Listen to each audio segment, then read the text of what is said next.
In the heart of London, securely locked away, lies a letter.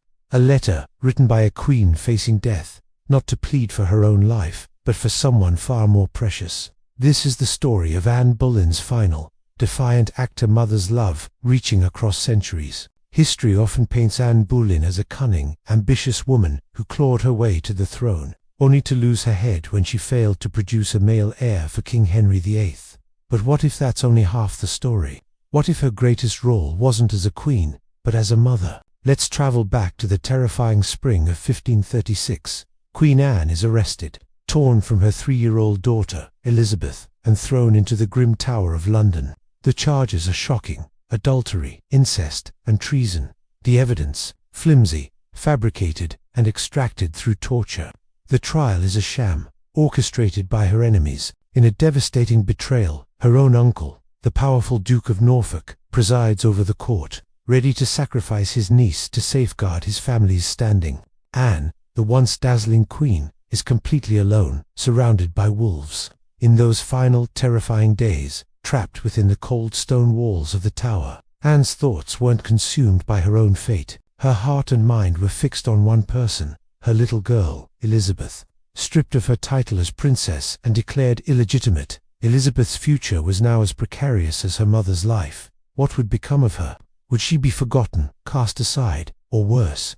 This fear, the primal terror of a mother unable to protect her child, fueled Anne's last stand. From her cell, she picked up a pen and wrote a final, desperate letter to the man who was both her husband and her executioner, King Henry VIII. This letter is one of the most powerful documents in English history. It's not a simple plea for mercy. It's a masterclass in courage, intellect, and maternal devotion. She begins by professing her innocence, with a dignity that defies her dire circumstances. She writes, "Your Grace's displeasure and my imprisonment are things so strange unto me, as what to write or what to excuse I am altogether ignorant." She challenges Henry directly, urging him not to let the base affections of lowly men cloud his judgment. She demands a fair trial, not just for her own honor, but for his. But then, the letter pivots. The true purpose reveals itself. It's not just about her, it's about Elizabeth. Anne knew she was doomed. Her only remaining power was to try and secure a future for her daughter. She subtly reminds Henry of his past love for her, and, by extension, their child. She speaks of the infant princess, your daughter, a deliberate choice of words to reassert Elizabeth's royal blood, a legitimacy Henry had just stripped away. And then comes the warning, a chilling prophecy from a woman about to meet her maker. She tells Henry that if he proceeds with this injustice, I shall have no other choice but to refer my cause to God. She warns him of divine judgment, not just for her own wrongful death, but for the potential harm to their innocent child. It was a final, desperate gamble to plant a seed of guilt, a flicker of parental responsibility in Henry's heart. Protect our daughter, she was screaming between the lines, or face the wrath of God. This letter was a bombshell, so powerful, so dangerous, that it never reached the king. Thomas Cromwell, Henry's chief minister and the architect of Anne's downfall, intercepted it. Why?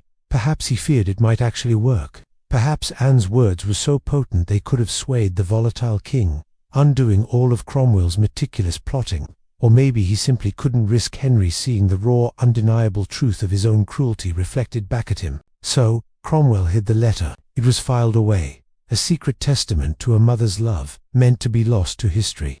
On May 19, 1536, Anne Boleyn walked to the scaffold. She was composed, even serene.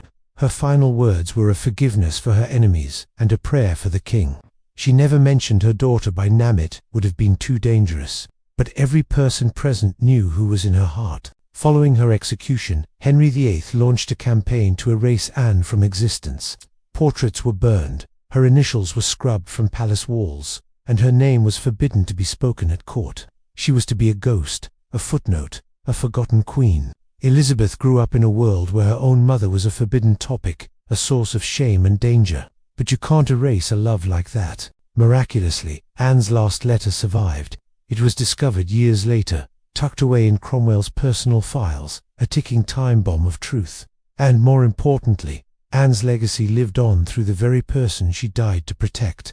Elizabeth, against all odds, ascended to the throne. And she didn't just rule, she flourished. She became the great monarch Henry VIII had always craved in a son, intelligent, strong, and a master of politics. She ushered in a golden age for England. She was, in every sense, her mother's daughter, and she never forgot.